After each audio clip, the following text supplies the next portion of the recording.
একটি রাজনৈতিক দলের কিছু ব্যক্তি বা বেশ কিছু ব্যক্তি বিভিন্ন জিনিসের টিকিট বিক্রি করে বেড়াচ্ছে, বিভিন্ন জিনিসের কনফার্মেশন দিয়ে বেড়াচ্ছে।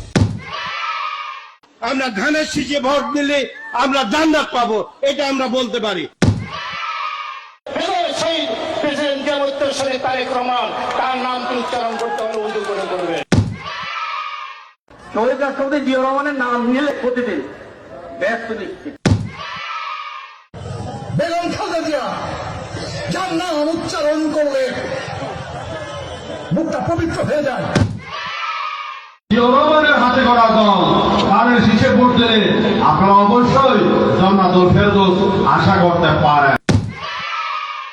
আপনার স্বামী যার পায়ের নিচে আপনার বেশ, সেই পুরুষ মানুষগুলো এখানে উপস্থিত আছে, তাদেরকে বলবো বাড়ি বাড়ি গিয়ে মা বোন চাচি খালাদের বলে দেবেন ভোট ধানের শীষে দিতে হবে।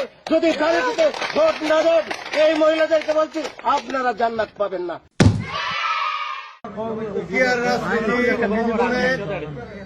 আমি মক্কা মনে করি সাধারণ তুদুরির এই বাড়িটাকে।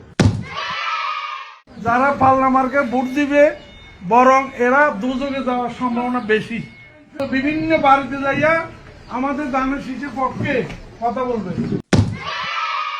নেতা এই হযরত ওমর রাদিয়াল্লাহু আনহু চার খলিফার এক খলিফা, আমার নেতা শহীদ প্রেসিডেন্ট জিয়া রহমান চার খলিফার মতো একজন, আমার নেতা তারেক রহমান, হযরত আলী রাদিয়াল্লাহু আনহু, আমার নেতা মা ফাতেমা বেগম খালেদা জিয়া। আমরা মদিনা ইসলামের চর্চা করি, আমরা মদিনা ইসলামে বিশ্বাস করি। শরিয়া আইনের ব্যাপারে ওটাও বলেছে কিন্তু যে আমরা শরিয়া আইনে বিশ্বাস করি না।